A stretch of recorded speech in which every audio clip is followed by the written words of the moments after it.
చేరించిన మీ అందరికీ యేసుక్రీస్తు నామములో వందనాలు చెల్లించుకుంటున్నాను.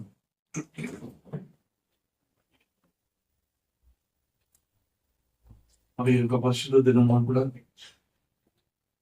ఎన్ని సవాళ్ళు ఎదురైనా కూడా వాక్యాన్ని ధ్యానించడానికి దేవుడిచ్చిన నడిపింపును బట్టి, ఆరోగ్యం క్షేమమును బట్టి, మీ ఎదుట నన్ను యోగ్యపరిచినందును బట్టి దేవునికి నా కృతజ్ఞతలు చెల్లించుకుంటున్నాను. హల్లెలూయా. మనం చాలా వారాల నుంచి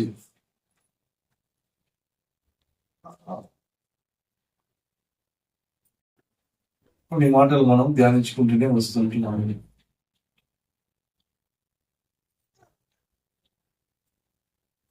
రాహేల్ అంటే అర్థం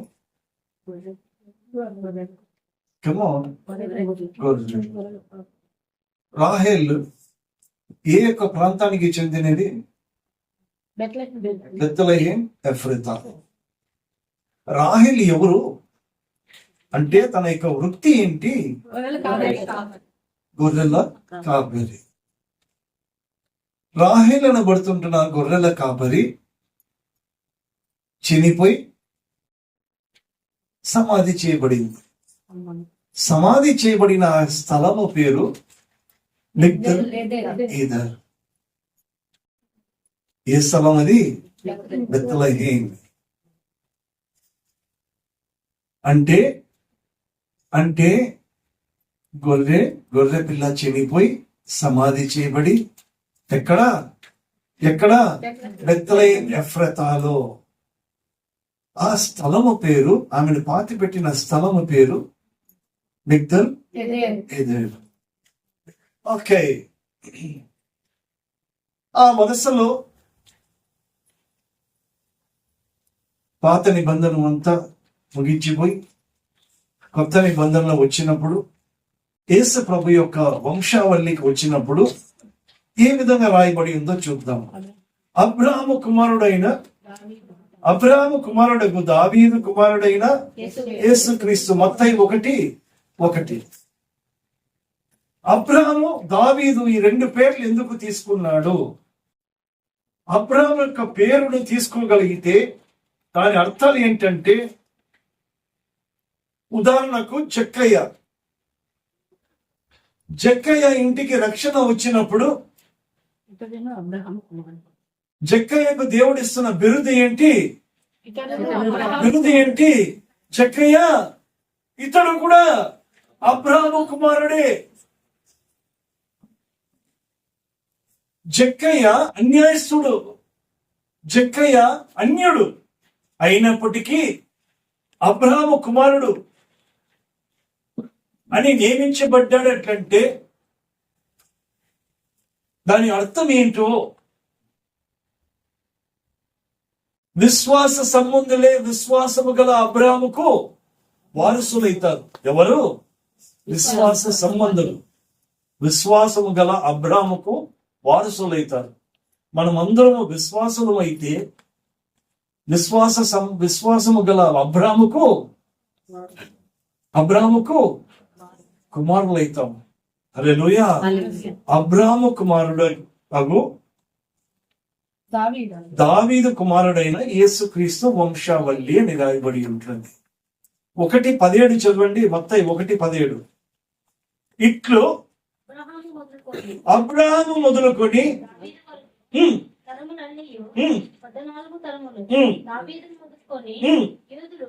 బబులోనుకు కొనుక్కోబడిన కాలం వరకు 14 తరములు, బబులోనుకు కొనుక్కోబడినది మొదలుకొని క్రీస్తు వరకు 14 తరములు. మొత్తం ఎన్ని తరములు? అబ్రాహాము నుంచి క్రీస్తు వరకు. అదే లెక్కలు రావా? How much? 42. Hallelujah. 42 generations from Abraham to David. It is 14 generation. From David to Christ, it is 28 generations. So 28 plus 14, it is 42. 42 divided by 12.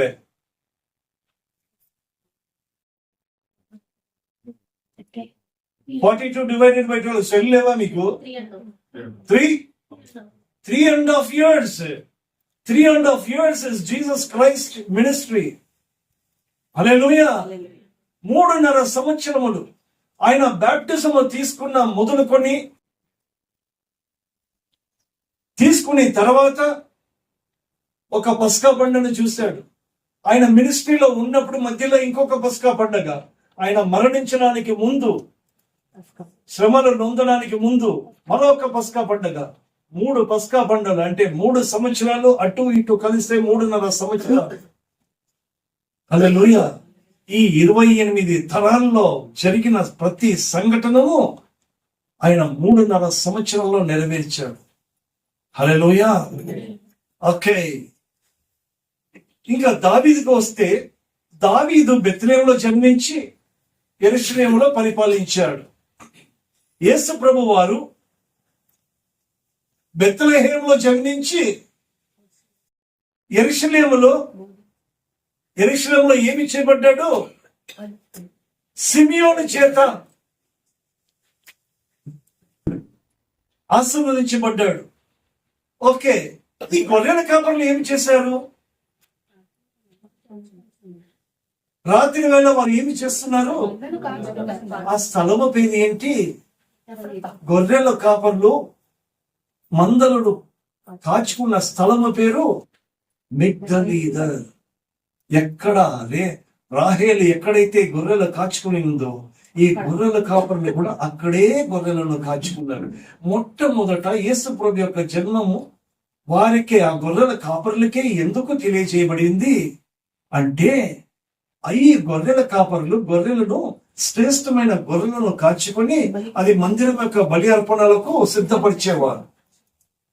ఈ దేవదూత వచ్చి, అయ్యా గొర్రెల కాపరులారా, ఇది గొర్రెలను, మీరు శ్రేష్టమైన గొర్రెలను మీరు కాచుకొని ఉంటున్నారు బలి అర్పణల కొరకు, దీనికన్నా అతి శ్రేష్టమైన గొర్రె పిల్ల ఒకటి జన్మించుంటున్నది.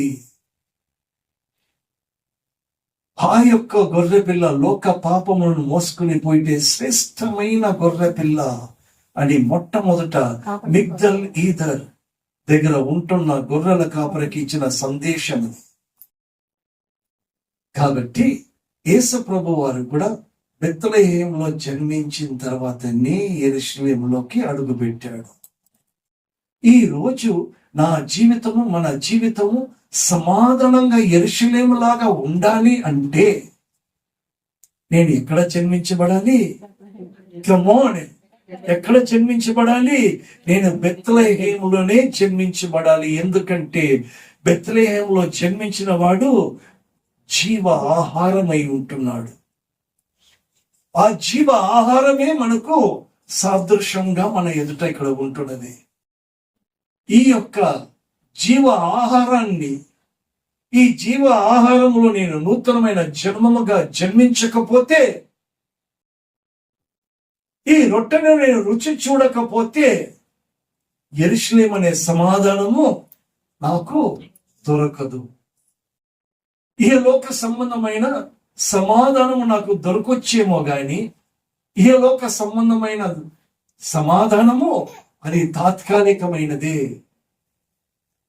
హల్లెలూయా. ఇక్కడ దాకా మనం పోయిన వారం ధ్యానించి ఉంటున్నాం. మంచిది. ఈ యొక్క పోయిన వారానికి ముగింపు ఏంటి? ఈ రొట్టెల బెత్లెహేము అనబడుతుంటున్న జీవ ఆహారాన్ని రుచి చూడకుండా యెరూషలేములకు మనము ప్రవేశించలేము.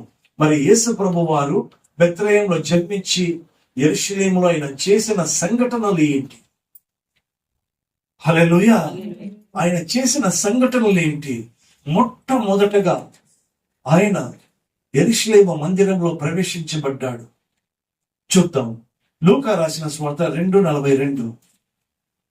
లూకా రాసిన సువార్త 2:42. ఆయన 12 ఏండ్ల వాడై ఉన్నప్పుడు ఆ పండుగ ఆచరించుటకై వాడుక చొప్పున వారు యెరూషలేమునకు వెళ్ళిరి. హల్లెలూయా. వాడుక చొప్పున వారు యెరూషలేమునకు వెళ్ళిరి. 12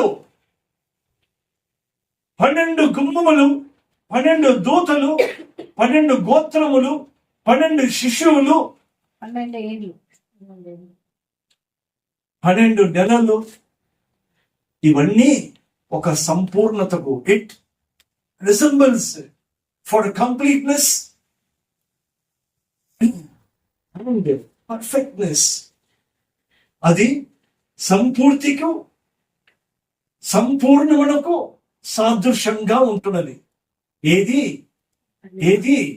12 అనే సంఖ్య.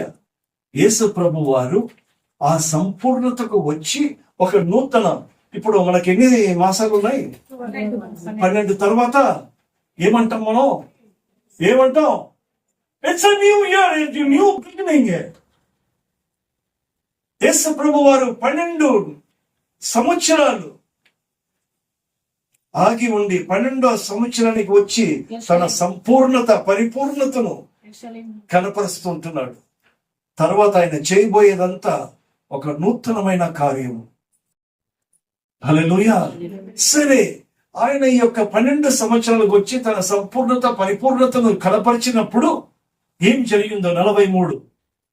ఆ దినములు తీరిన తరువాత వారు తిరిగి వెళ్ళుచుండగా బాలుడైన యేసు యెరూషలేములో నిలిచెను. ఆయన తల్లిదండ్రులు ఆ సంగతి ఎరుగక ఆయన సమూహంలో ఉన్నాడని తలంచి ఒక దిన ప్రయాణం సాగిపోయి తమ బంధువులలోను నెలవైన వారిలోను ఆయనను వెతుకుచుండిరి. ఆయన కనబడనందున ఆయనను వెతుకుచు యెరూషలేమునకు తిరిగి వచ్చిరి. 3 దినములైన తర్వాత ఆయన దేవాలయములో బోధకుల మధ్య కూర్చుండి వారి మాటలను ఆలకించుచు వారిని ప్రశ్నలు అడుగుచూ ఉండగా చూచిరి. ఆయన మాటలు వినిన వారందరూ ఆయన ప్రజ్ఞకును ప్రత్యుత్తరములకును విస్మయం పొందిరి. ఆయన తల్లిదండ్రులు ఆయనను చూచి మిక్కిలి ఆశ్చర్యపడిరి. ఆయన తల్లి, కుమారుడా, మమ్మును ఎందుకు ఇలాగ చేసితివి? ఇదిగో నీ తండ్రియు నేనును దుఃఖపడుచు నిన్ను వెతుకుచుంటిమని ఆయనతో చెప్పగా, ఆయన, మీరేలా నన్ను వెతుకుచుంటిరి? నేను నా తండ్రి పనుల మీద నుండవలనని మీరెరుగరా అని వారితో చెప్పాను. ఏమర్థమైందండి? హల్లెలూయా. సంపూర్తి, సంపూర్ణతకు ఆయన వచ్చి మందిరంలో నిలిచి ఉన్నాడు. దాని తర్వాత ఈ పండగ ఆచరణ అంతా అయిపోయిన తర్వాత తల్లిదండ్రులు బయలుదేరిపోయారు. ఏమని ఉన్నాడని తలంచు. I repeat again. ఆ 12 సంవత్సరంలో కలిగిన ఆ సంపూర్ణత, పరిపూర్ణత కలిగిన ఆ యవ్వనస్తుడు ఉన్నాడని తలంచుచు తల్లిదండ్రులు పోయారంట. ఒక్క దినము ప్రయాణము చేశారు. ఒక్క దినము ప్రయాణము చేసిన తర్వాత అతడు లేడని ఎరిగిది. వెతికి ఎక్కడికి వచ్చారు? యెరూషలేముకు తిరిగి వచ్చారు. వచ్చినప్పటికీ ఎప్పుడు దొరికాడు? 3 దినముల తర్వాత దొరికాడు. నా ప్రియ సంగమ, రాజా, నా జీవిత ప్రయాణంలో ఆయన ఉన్నాడని తలంచి ఏమన్నా నేను సాగిపోతున్నానేమో, ఆయన ఉన్నాడని ఊహించుకుంటున్నానేమో. I might be thinking that he is coming along with me. I have to check myself. Hallelujah. వస్తున్నాడా? ఉన్నాడా? నీ ప్రయాణంలో ఆయన ఉన్నాడా? లేదా తలంచుకొని నువ్వు ఏమన్నా వెళుతున్నావేమో. యోసేపు, మరియా ఆయన ఉన్నాడని తలంచి ఒక దినము ప్రయాణము చేశారట. ఆ విధంగా నేనేమన్నా ఉన్నానేమో. ఒకవేళ దాన్ని పరీక్షించుకొని వెతికి అతడు లేడని తెలిస్తే మాత్రం ఎక్కడికి రావాలి? యెరూషలేముకు రావాలి. యెరూషలేముకు నువ్వు వస్తే ఆయన ఏ రోజు కనపడుతున్నాడు? ఆయన చనిపోయి సమాధి చేయబడి తిరిగి 3వ రోజు లేచిన తర్వాత ఆయన యేసు ప్రభు సజీవుడుగా నీకు కనపడాలి. ఎప్పుడు కనపడాలి? 3వ రోజు తర్వాత. He was being seen after 3rd day. మన జీవితంలో కూడా ఆయన చనిపోయి సమాధి చేయబడి తిరిగి 3వ రోజు లేచిన ఆ సజీవుడు నాకు కనపడాలి. ఆయన కనపడకపోతే నా జీవితము వ్యర్థం. దానికే చెప్పాను, బెత్లెహేము లేకుండా నువ్వు యెరూషలేములో ప్రవేశించావు. యెరూషలేములో నీకు సమాధానం ఉండాలంటే 3వ దినము లేచిన ఆ యొక్క సంపూర్ణత, పరిపూర్ణత అయిన ఆ యేసు మనకు కనపడాలి. Let the church say amen. If you don't find him, you will not have peace. You might have the worldly peace, but you don't have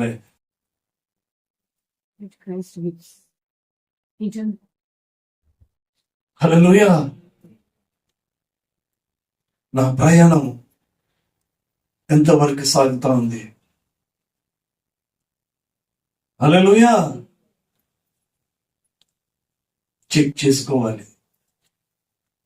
సంపూర్ణత, పరిపూర్ణత కలిగిన వాడు ఏమండి నీతో కూడా ప్రయాణము చేస్తుండ లేదని చెక్ చేసుకోవాలి. చాలా మంచిదైంది మరియా యోసేపు చెక్ చేసుకున్నారు. చెక్ చేసుకోకపోయి ఉంటే ఓకే, యోసేపు మరియా చెక్ చేసుకున్నందుకు ఆయన లేడని తెలిసి ఉంటున్నది. మనం కూడా చెక్ చేసుకుని ఆయన ఉండాలంటే ఓకే, కీప్ గోయింగ్. ఒకవేళ లేదు అంటే మాత్రం, డౌట్ ఏదైనా ఉంటే మాత్రం you have to return back to Jerusalem to find the living God. Okay, so రెండవది, మొదటిది యెరూషలేమును దర్శించుట. యెరూషలేమును దర్శించుట, అది మొదటిది. రెండవది బాప్టిజము పొందుట. ఎందుకు బాప్టిజం ఆయన పొందాల్సిన వచ్చిందంటే నీతి యావత్తు నెరవేర్చుటకు. అది ఆయన బాధ్యత. ఒకటి సంపూర్ణత, ఒకటి బాధ్యత. నీతి యావత్తును నెరవేర్చడానికి ఆయనకు బాధ్యతగా తీసుకున్నాడు. మత్తయి రాసిన సువార్త 3:13.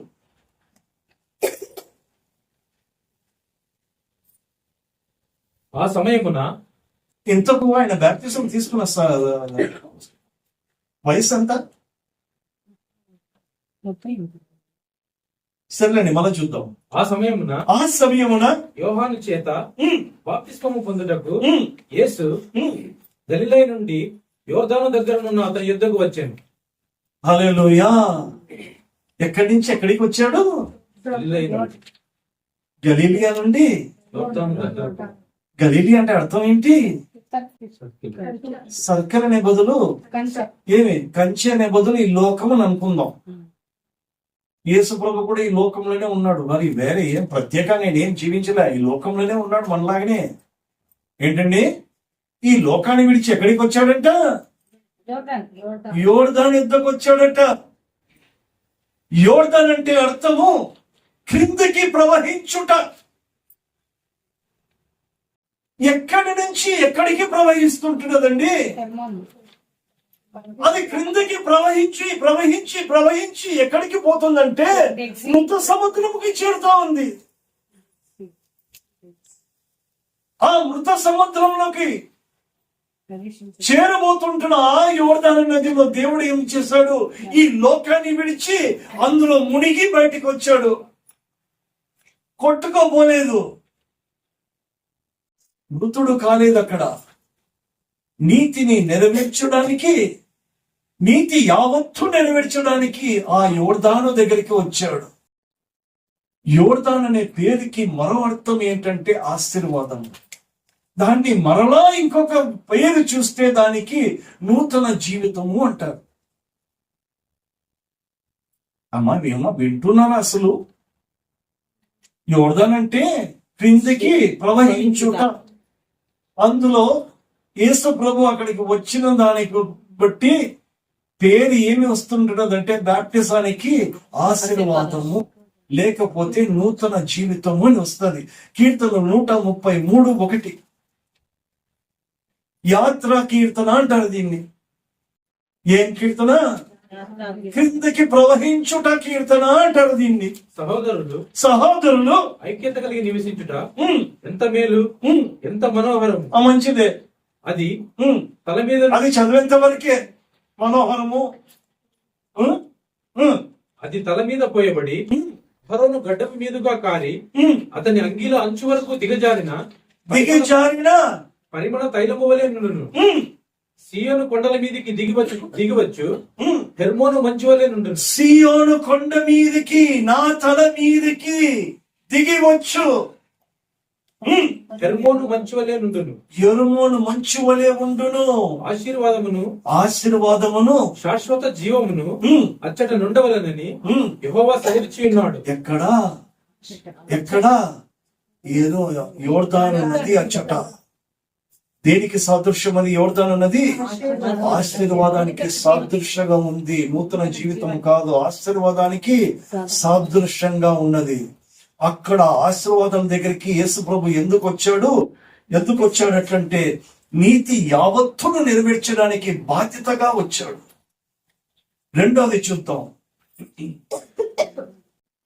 2 రాజులు 5:14. త్వరగా 2 రాజులు 5:14. అతడు పోయి దైవజనుడు చెప్పినట్లు యోర్దాను నదిలో 7 మార్లు మునగగా అతని దేహము పసిపిల్ల దేహము వలనై అతడు శుద్ధుడాయను. నూతనంగా శుద్ధుడాయను. It's a new life. ఎక్కడ మునిగాడు? మన కాల్వలో కాదు. హల్లెలూయా. మరి అటువంటి ఒక స్థలానికి యేసు ప్రభు ఎందుకు వచ్చాడు? వై చూద్దాం. 14:15 చదవండి. మత్తయి 3:14-15. అందుకు యోహాను నేను నీ చేత బాప్తిస్మం పొందవలసిన వాడనై ఉండగా నీవు నా యొద్దకు వచ్చుచున్నావా అని ఆయనను నివారింప చూచెను గాని యేసు ఇప్పటికి కానిమ్ము. ఏమి? ఇప్పటికి అయ్యా, ఇప్పటికి ఇది కానివ్వు. నీతి యావత్తు ఈలాగు నెరవేర్చుట మనకు తగి ఉన్నదని అతనికి ఉత్తరం ఇచ్చెను గనుక అతడు అలాగూ కానిచ్చాను. ఏమి నెరవేర్చాలి? నీతి యావత్తు నేను నెరవేర్చాలి. అది నా బాధ్యత. ఒకటి సంపూర్ణత. బాప్టిజం పొందడము నా బాధ్యత. ఈ బాధ్యత ఎప్పుడు తీసుకున్నాడు? లూకా 3:23.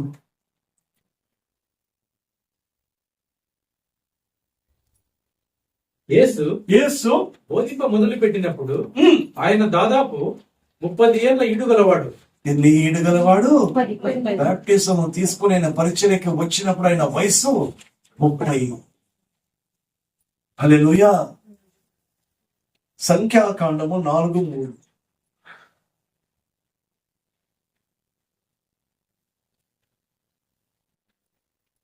30 ఏళ్ళు మొదలుకొని 70 ఏళ్ల వరకు ప్రాయము కలిగి ప్రత్యక్ష గుడారంలో పనిచేయుటకు సేనగా చేరగల వారందరి సంఖ్యను వ్రాయించుము. హల్లెలూయా. అయ్యా బాబు, 30 సంవత్సరాల నుండి 50 సంవత్సరాల వరకు ఏమి చేయాలి? అది దేవుని మందిరంలో పనిచేసే వయసు. హల్లెలూయా. యేసు ప్రభు వారు ఆ యొక్క 31 సంవత్సరం, ఎవరు 30 సంవత్సరం తెలుసా? యోసేపు 30 సంవత్సరాల్లో ఎంటర్ అయినాడు. దావీదు 30 సంవత్సరాల్లో, ఎజెకియలు 30 సంవత్సరాల్లో, ఇలా చాలా మంది 30 సంవత్సరాల్లో వారి పరిచయంలో ఎంటర్ అయి ఉన్నాడు. కానీ యేసు ప్రభు కూడా వాటిని నెరవేర్చడానికి, ఆయన బాధ్యతలు తీసుకోవడానికి 30వ సంవత్సరం ఆయన ఎంటర్ అయి ఉంటున్నాడు. సరే, 3:16 మత్తయి రాసిన సువార్త 3:16. యేసు బాప్తిజం పొందిన వెంటనే నీళ్ళలో నుండి ఒడ్డుకు వచ్చాను. ఇదిగో ఆకాశము తెరవబడేను, దేవుని ఆత్మ పౌరం వలె దిగి వచ్చుట చూచెను. మరియు ఇదిగో ఈయనే నా ప్రియ కుమారుడు, ఈయన యందు నేను ఆనందించుచున్నానని ఒక శబ్దము ఆకాశం నుండి వచ్చెను. హల్లెలూయా. ఏ పని మీద వచ్చాడు? తండ్రి ఇంటి పని మీద వచ్చాడు. తండ్రి ఇంటి పని మీద వచ్చి నీతి యావత్తును నెరవేర్చడానికి బాధ్యత తీసుకున్నాడు. అయితే నా పని ఏంటి? నా పని ఎక్కడ?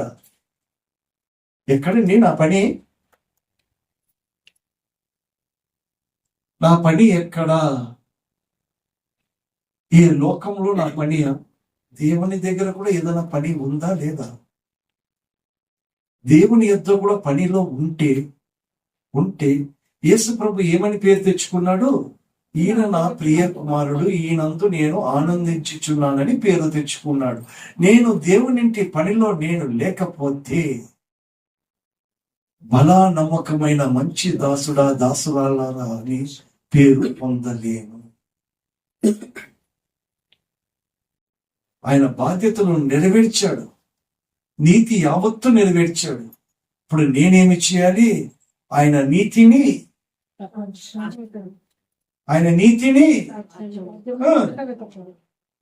పూర్తి చేయాలి. మమత, ఆయన నీతిని, రాజ్యాన్ని ఎప్పుడు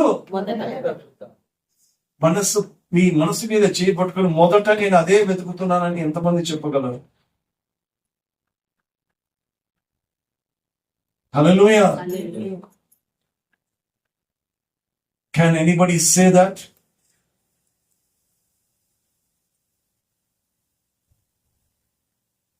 చేయాల్సిందే.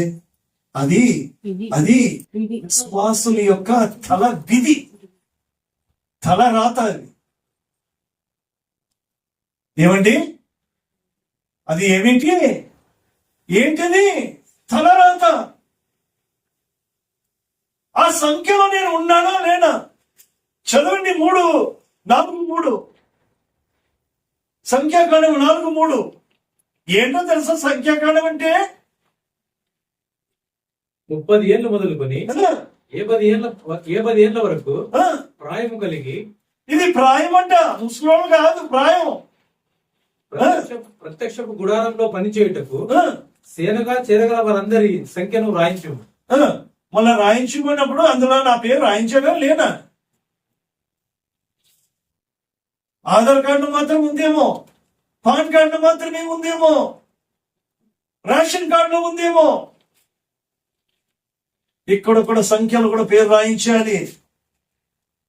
హల్లెలూయా. ఇక్కడ పేరు రాయకపోతే బెత్లెహేం అనే రుచి నీకు తెలియదు.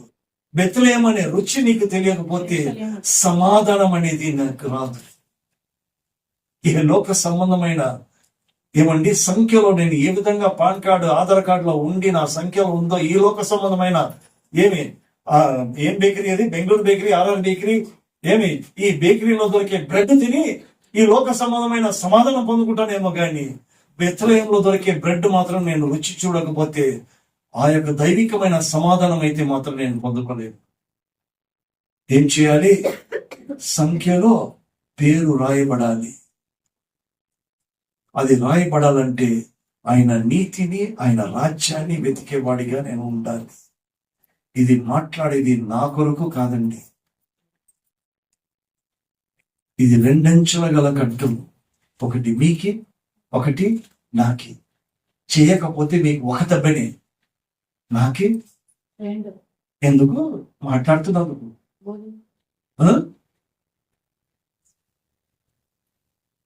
I hope you understand. ఆయన నీతిని, ఆయన రాజ్యాన్ని మొట్టమొదట వెతికే వారిగా మనము ఉండాలి. వెతుకు వారికి ఫలము దయచేస్తాడట. ఇది నమ్మవలను కదా. విశ్వాసము లేకుండా దేవునికి ఇష్టమై ఉండట అసాధ్యము.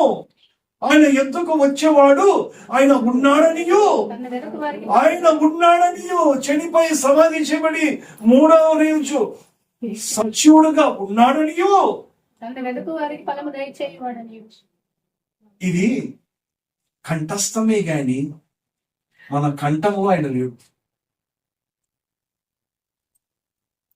ఏంటని?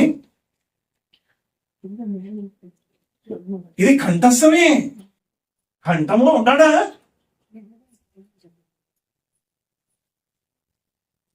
మొట్టమొదటిది ఏందండి? యేసు యెరూషలేమును దర్శించుట. అది 12 వయస్సు కలిగిన వాడు, సంపూర్తి పరిపూర్ణతకు సాదృశ్యం. రెండవది బాప్తిజం పొందుట, నీతి యావత్తు నెరవేర్చుట. అది బాధ్యత. మూడవది అరణ్యమునకు కొనిపోబడుట. ఇది చాలా ముఖ్యమండి. ఎక్కడ కొనిపోబడుట? అరణ్యములో కొనిపోబడుట. శోధనల మీద విజయము సాధించుట దాని అర్థం. I repeat again, he was being taken into the wilderness. Victory over the temptations.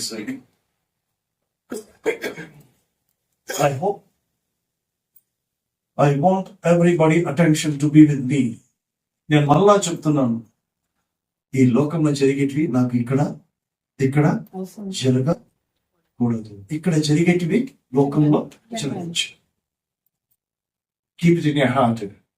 So మూడవది అరణ్యమునకు కొనిపోబడుట.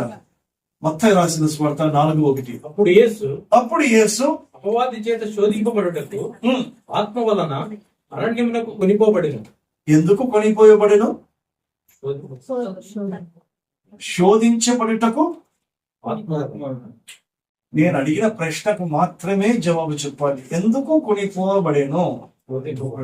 శోధించబడుటకు అంటే దానికి మరో అర్థం ఏంటో తెలుసా? పరీక్షించబడుటకు అని అర్థం వస్తుంది. సాతానుడు శోధిస్తాడు, దేవుడు పరీక్షిస్తాడని అర్థం చేసుకోవాలి. ఎక్కడా? అరణ్యంలోనే.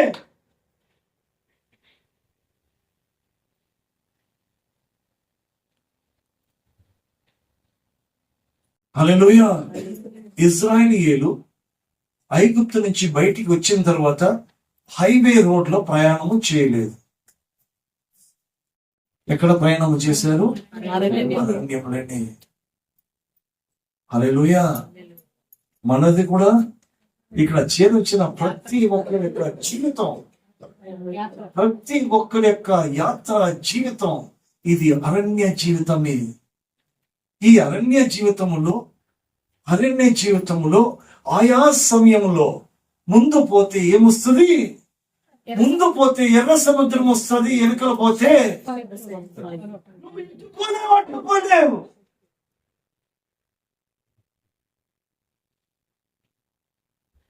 దీన్నే ఏమంటారంటే శోధన అంటారు. ఈ శోధనలో పరీక్ష ఏంటో తెలుసా?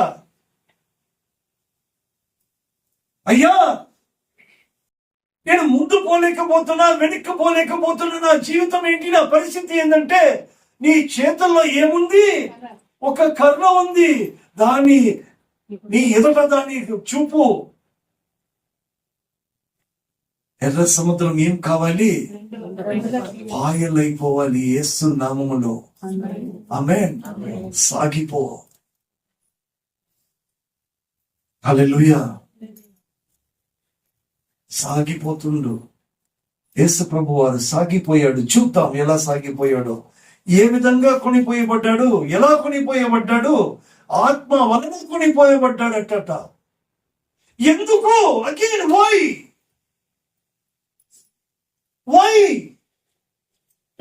ఎందుకు అరణ్యంలో ఎందుకు పోవాల్సి వచ్చింది? ఆత్మ వలన ఎందుకు అరణ్యంలో నడిపించబడి ఉన్నాడు? ఎందుకంటే 4:2 40 దినములు 40 రాత్రులు ఉపవాసం ఉండిన పిమ్మట ఆయన ఆకలి కొనగా. ఇదేంటి సమస్య వచ్చింది ఇప్పుడు? 40 దినములు 40 రాత్రులు ఉపవాసం చేసినందుకే వచ్చింది ఇప్పుడంతా. చేసిండకపోతే ఈయన నా ప్రియ కుమారుడు, ఈయనందు నేను ఆనందించుచున్నాననేది మాత్రం ఉంటాండే. మీరు మందిరానికి వచ్చిన పిమ్మట, ప్రార్థనలకు వచ్చిన పిమ్మట ఏమొస్తాయి? నువ్వు చేసిన ప్రార్థన కరెక్టా కాదనేసి శోధన వస్తుంది. నువ్వు చేసిన బలమైన ప్రార్థనను కృంగతీయడానికి శోధన వస్తుంది. ఆ శోధనను నిలబడితే పరీక్షలో దేవుడు దాన్ని చూస్తాడు. శోధనలతో కూడిన పరీక్ష ఇది. అరణ్యం ఏంటి? ఒక శోధన ఉంటుంది. ఆ శోధనలో ఏముంటది? పరీక్ష ఉంటది. శోధన సాధనలు తెస్తాడు, పరీక్ష దేవుడు చూస్తాడు. Hallelujah. Keep it in your heart.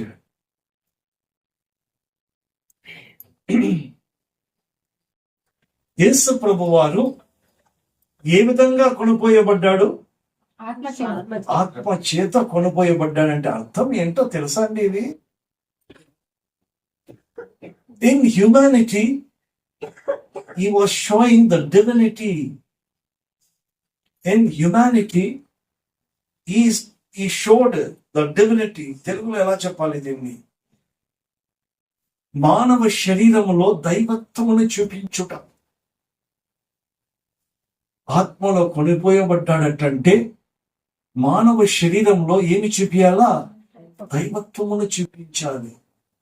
మానవ శరీరానికి శోధన వస్తుంది. ఆ శోధన నుంచి పరీక్షకు నిలబడాలంటే దైవత్వము కనబడుతుంది. హల్లెలూయా. ఎలా ఎలా ఈ మానవ శరీరంలో దైవత్వమును చూపించాలంటే ఏమి చేయాలి? Church, are you with me? I hope everybody are in attention. లేకపోతే if you are feeling boring, I'll just close it. I want your attention. ఎలా మానవ శరీరంలో ఆయన దైవత్వం ఎలా చూపించగలిగినాడు? మత్తయి 4:3. ఆ శోధకుడు ఆయన యొద్దకు వచ్చి నీవు దేవుని కుమారుడవైతే ఏమైతే దేవుని కుమారుడవైతే. ఎప్పుడైనా సరే ఈ మాటకు మనం ఎప్పుడైనా ఒక ధ్యానం చేస్తాం. నువ్వు దేవుని కుమారుడైతే ఎందుకు అన్నాడు? హల్లెలూయా. ఇది ధ్యానించినప్పుడు నా వాక్యం ఎక్కడ మళ్ళా డైవర్ట్ అవుతుందని నేను స్టాప్ చేస్తున్నా. నీవు దేవుని కుమారుడు అయితే ఈ రాళ్ళు ఆజ్ఞాపించమని అందుకు ఆయన మనుష్యుడు రొట్టె వలన మాత్రం కాదు గాని దేవుని నోట నుండి వచ్చు ప్రతి మాట వలన జీవించును అని రాయబడి ఉన్నది. నేను ఏమైంది? ఏమై ఉన్నది అని రాయబడి ఉన్నది. ఏమై ఉన్నది? రాయబడి ఉన్నది. Underline this word. ఎక్కడ రాయబడి ఉన్నది? ద్వితీయోపదేశ కాండం 8:3 రాయబడి ఉన్నది. దీనికి ఇంకా మీకు అర్థం కావాలంటే 2:3 రాయండి. 2:3 చదవండి. ఆహారం వలననే గాక 2 మరియు నీవు ఆయన ఆజ్ఞలను గైకొందువో లేదో అని నిన్ను అడుచు నిమిత్తము నిన్ను శోధించి నీ హృదయంలో ఉన్నది తెలుసుకొనుటకు నిన్ను అనచు నిమిత్తమును అరణ్యములో ఈ 40 సంవత్సరములు నీ దేవుడని యెహోవా నిన్ను నడిపించిన మార్గమంతటిని జ్ఞాపకము చేసుకొనుము. ఆహారం వలననే గాక యెహోవా సెలవిచ్చిన ప్రతి మాట వలన నరులు బ్రతుకుదురని నీకు తెలియజేయుటకు ఆయన నిన్ను అణిచి నీకు ఆకలి కలుగజేసి నీవే గాని నీ పితరులే గాని ఎన్నడెరుగని మన్నాతో నిన్ను పోషించెను. హల్లెలూయా. ఎన్నడు ఎరగని మన్నాతో నిన్ను పోషించెను. ఇదే మన్నా. ఎన్నడు ఎవరు ఎరగని మన్నా. దానికే చెప్తున్నా, దీని రుచి ఎవరికీ తెలియదు. దీని రుచి ఎవరికీ తెలియదు. అది మీకు మాత్రమే తెలుసు. అది రాయబడి ఉన్నది. You got it? అది రాయబడి ఉన్నది అని ఎవరికి చెప్తున్నారు? ఎవరితో మాట్లాడుతున్నారు? యేసు ప్రభు వారు అపవాదితో రాయబడి ఉన్నది అంటే వారికి తెలుసు. అప్పుడు వీడేమంటున్నాడో చూడండి. అంతటా అపవాది పరిశుద్ధ పట్టణమునకు ఆయనను తీసుకుని పోయి దేవాలయ శిఖరమున ఆయనను నిలువబెట్టి నీవు దేవుని కుమారుడు అయితే మరలా ఏమంటున్నాడు? నువ్వు దేవుని కుమారుడు అయితే క్రిందికి దుముకుము. ఆయన నిన్ను గూర్చి తన దూతలకు ఆజ్ఞాపించును. నీ పాదం ఎప్పుడైనా రాతికి తగులకుండా వారు నిన్ను చేతులతో ఎత్తుకొందురు అని వ్రాయబడి ఉన్నదని ఆయనతో చెప్పాను. హల్లెలూయా. ఒక్క నిమిషం ఉండండి. ఇప్పుడు ఎవరికి చెప్తున్నారండి? ఏమండి? అప్పుడప్పుడు అపవాది మన చెవుల్లో కూడా చెప్తా ఉంటాడండి. అప్పుడప్పుడు అపవాది మన చెవుల్లో కూడా చెప్తా ఉంటాడు. సరే, వాడు ఏమన్నాడు? అండర్లైన్ చేసుకోమన్నాను ఫస్ట్ దాంట్లో. ఏమని? రాయబడి ఉన్నది అని. ఇక్కడ వీడు కూడా ఏమంటున్నాడు? రాయబడి ఉన్నది అని చెప్తున్నాడు. ఆ మాటలు వినపడుతున్నాయా? ఎక్కడ రాయబడి ఉన్నదండి? కీర్తనలు 91, 11, 12 రాయబడి ఉన్నది. ఈ మార్గములన్నింటిలో నిన్ను కాపాడుటకు హ్మ్, ఆయన నిన్ను గూర్చి తన దూతలకు ఆజ్ఞాపించును. హ్మ్. నీ పాదములకు రాయి తగలకుండా వారు నిన్ను తమ చేతుల మీద ఎత్తి పట్టుకొందురు. చాలు. రాయబడి ఉందా? రాయబడి ఉందండి. 2 ఒకటేనా? వాడు చెప్పింది, యేసు ప్రభుతో చెప్పినది ఇక్కడ రాయబడి ఉందని చెప్పిన మాట సత్యమా అసత్యమా? ఏమండి? అసత్యము. ఎందుకంటే వాడు అపవాది. తప్పు ఇది. వాడు కొటేషన్ కరెక్టే, మాట్లాడిన రీతి తప్పు. దేవుని చెవులో వాడు మాట్లాడిన మాట తప్పు. ఈ రోజు నీ చెవులో నా చెవులో వాడు వినిపిస్తున్న మాటలు తప్పు. హల్లెలూయా. వాడు ఎవడు? వాడు శోధకుడు. శోధిస్తాడు. తప్పు మాటలు చెప్పుకుంటూ శోధిస్తాడు. దాన్ని పరీక్షించాలి. అది పరీక్షించాలంటే నేను రొట్టెల ఇంటికి సరిగ్గా ఉండాలి. ఆ రుచి నాకు తెలిసి ఉండాలి. ఆకలి అయినప్పుడు మాత్రమే నేను భుజిస్తానంటే నో ఛాన్స్.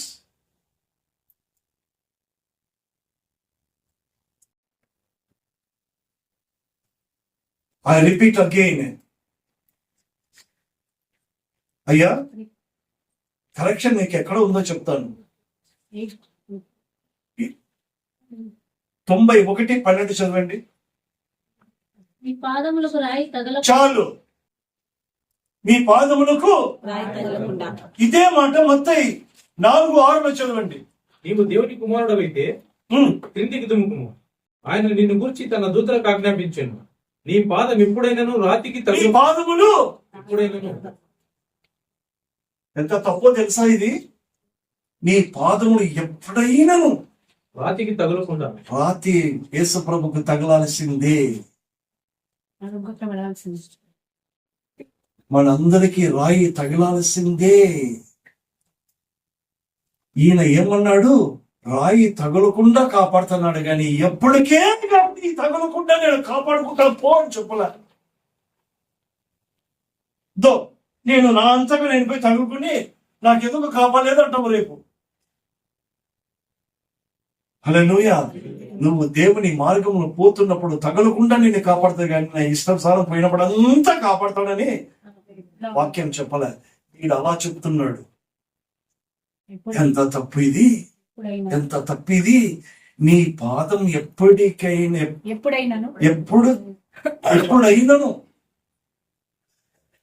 కరెక్ట్ అండి.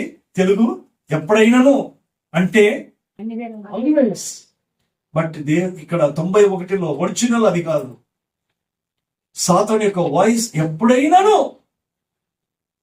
అని వాడు అంటున్నాడు. ఒరిజినల్ ఏమని వాయిస్? ఒరిజినల్ వాయిస్ ఏముంది?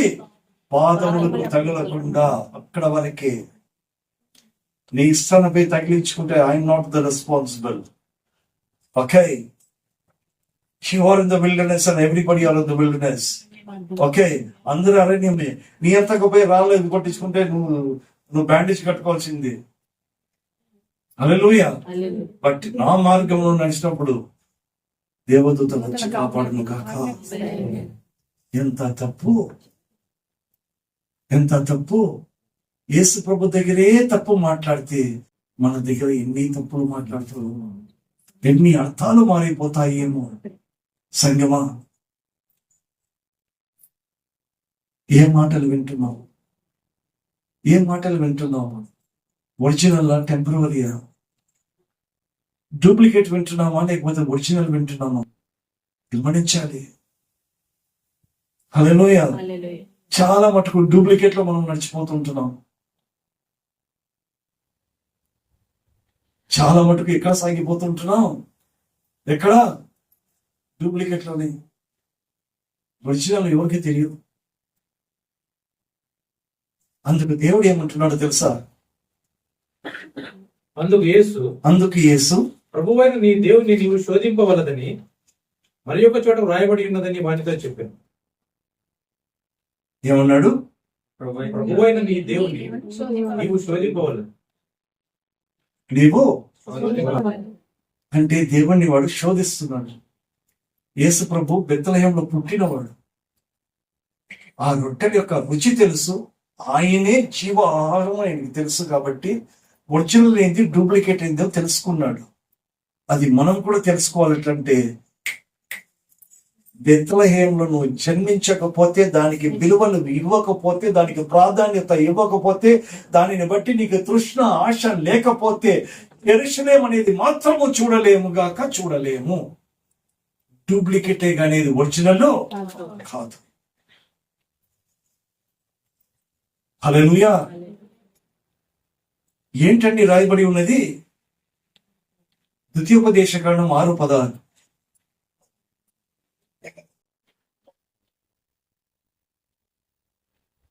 మీరు మీరు మస్సాలో మీ దేవుడైన యెహోవాను శోధించినట్టు. ఎక్కడండి? మస్సా అంటే అర్థము శోధన. శోధనలను దేవుణ్ణి శోధిస్తున్నావు అని అర్థం. మీరు మస్సాలో మీ దేవుడైన యెహోవాను శోధించినట్లు ఆయనను శోధింపకూడదు. చేయండి, పూర్తి చేయండి.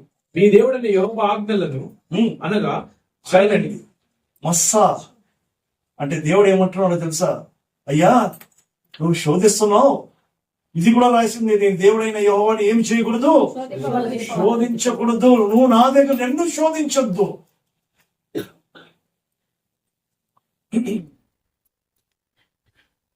శోధకుడు అరణ్యం అనే శోధనలో శోధిస్తున్నాడు. మనం ఏమనుకుంటున్నాం? ఏందో మన జీవితంలో ఏందో జరుగుతుందని అనుకుంటున్నాం, కానీ చేసేదంతా శోధకుడే. యేసు ప్రభు వారిని అరణ్యంలోకి కొనపోయబడి శోధకుడు చాలా చేశాడు. మళ్ళా 4:8 మీదకి వచ్చినట్టు మరలా అపవాది అనేది వస్తుంది. మనం ముగిస్తామండి ఇక్కడికి. ఇది వచ్చే వారం మనం మరలా అనేది మనం ధ్యానిద్దాం. హల్లెలూయా. ఇది ఒకటి చదవండి. మరలా అపవాది మిగుల ఎత్తైన ఒక కొండ మీదికి ఆయనను తోడుకొని పోయి ఈ లోక రాజ్యములన్నిటినీ వాటి మహిమను ఆయనకు చూపి, నీవు సాగిలపడి నాకు నమస్కారం చేసినడలా వీటినన్నిటినీ నీకు ఇచ్చేదనని ఆయనతో చెప్పగా, యేసు వానితో, సాతానా పొమ్ము, ప్రభువైన నీ దేవునికి మ్రొక్కి ఆయనను మాత్రము సేవింపవలెను అని వ్రాయబడి ఉన్నదని. చాలండి. ఎవరికి మొక్కాలి అంట? ప్రభువైన నీ దేవునికి మ్రొక్కి ఆయనను మాత్రమే. వాడేమంటున్నాడు? ఈ లోకముని మొక్కుమంటున్నాడు. హల్లెలూయా. యేసు ప్రభు ఏమంటున్నాడు? దేవునికి మాత్రమే మనం ఏం చేయాలి? ఆయనకు మాత్రమే మనం మొక్కాలి అని రాయబడి ఉన్నది. ఒక్కసారి ఆలోచిద్దాం. నా మొక్కుబడిలో నేను ఎక్కువగా ఎక్కడ చెల్లిస్తున్నా? లోకానిక, దేవునిక? మొక్కుబడులంటే, లోకంలో మొక్కుబడులంటే ఏంటో తెలుసా? మన జీవన ఆహారం కొరకు, మనం బ్రతకడానికి కొరకు ఏమండి మొక్కుబడులు మనం లోకంలో ఎక్కువ పెడతాము. సమయం ఎక్కడ ఎక్కువ ఇస్తావో అది నీకు విగ్రహారాధనే కానీ ఆరాధన అయితే మాత్రం కాదు. నేను ఎక్కువగా ఈ లోకంలో నేను మొక్కుబడులు చెల్లిస్తుంటే సమయం గడపడితే నేను ఎవరికి మొక్కుతున్నాను? సాతానుకే నేను మొక్కుతున్నానే గాని దేవునికి నేను మొక్కడము కాదు. I repeat again. లోకంలో ఎక్కువ సమయం గడిపి దేవునికి కొంచెం సమయమే ఇస్తే ఈ లోకానికి నేను మొక్కుతున్నానంటే నేను ఎవరికి మొక్కినట్టు? నేను సాతానికే మొక్కినంతగా ఉంటానే గాని దేవునికి మొక్కిన వాడిని కాదు. వానికి 9 గంటలు వానితో గడిపి 1 గంట మాత్రం ఇక్కడ గడిపితే ఏది ఎక్కువమ్మా? ఏది ఎక్కువ? 9 1 9 ఎక్కువ అయితే అది దాన్ని సాతానికి మొక్కినట్టే. హల్లెలూయా. పరీక్షించుకోవాలి. అసలు నీ జీవిత ప్రయాణంలో నీ వెంట వస్తున్నాడా? మరియా యోసేపు యొక్క జీవితములో మరియా యోసేపు యొక్క జీవితంలో ఒక్క దినము దాటిన తర్వాత వారు వస్తున్నాడే అనుకున్నారట, తలంచిని అంట. కానీ ఆయన లేడు. లేకపోతే మరలా ఎక్కడికి వచ్చారు? యెరూషలేముకి వచ్చారు. ఎప్పుడు దొరికాడు? 3 దినముల తర్వాత దొరికాడు. చెడిపోయి సమాధి చేయబడి తిరిగి లేచిన దేవుడు మనకి ఏం కావాలి? కనబడాలంటే నన్ను జ్ఞాపకం చేసుకున్నట్టుగా ఈ దీనిని చేయడని చెప్పిన దేవుడి మాటలు మనం వెనకడికి ఆలోచించి దీవించును గాక. ఆమేన్.